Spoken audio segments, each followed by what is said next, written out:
Cela deviendra une habitude. À la suite de chaque conseil municipal, nous vous rendrons compte de ce qui s'y est déroulé et des positions que nous avons prises en votre nom. Mercredi 9 décembre, après les hommages à Pierre Sélincourt ainsi qu'au président Valéry Giscard d'Estaing, pour lequel le maire insiste sur son attachement aux valeurs démocratiques, le conseil nous débute en nous retirant le siège qui nous avait été attribué au conseil d'administration du Ciné7. En effet, en juin, la mairie aurait commis une erreur en nommant un délégué de trop. Et manque de chance, c'est sur nous. Enfin, sur moi que c'est tombé. Malgré ces récriminations, malgré nos récriminations, il n'y aurait pas d'élus du groupe Réinventons Élancourt, porté pourtant par un tiers des électeurs élancourtois. Alors vanter les mérites démocratiques de Valéry Giscard d'Estaing, nous resterons plus vigilants que jamais sur l'avenir de notre cinéma, et comme sur celui de tous nos équipements culturels. Le commissariat d'agglomération est désormais sur les rails.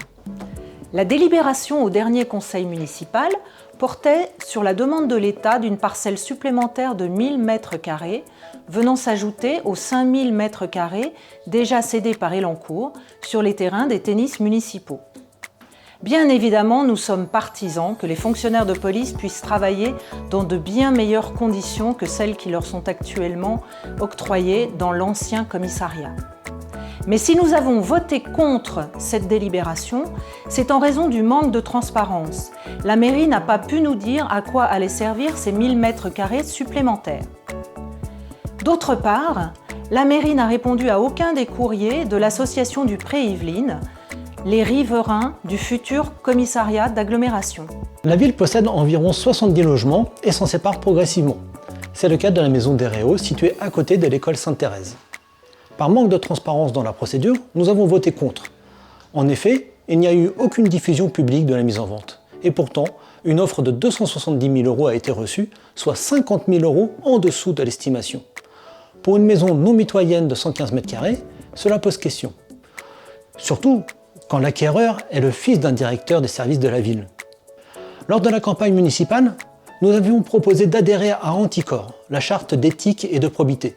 Et nous voyons ici l'intérêt de cette proposition. Le maire a décidé de supprimer 15 places en crèche dans l'immédiat et 30 places d'ici juin 2021, puisque la crèche L'Île aux Câlins fermera définitivement ses portes. Comme cela nous a été confirmé en commission, il s'agit avant tout d'une décision budgétaire et non pas d'une évolution de la demande des familles. Aujourd'hui, à Élancourt, ce sont plus de 120 familles qui sont en attente d'une place en crèche et le délai moyen d'attente se situe entre 12 et 18 mois.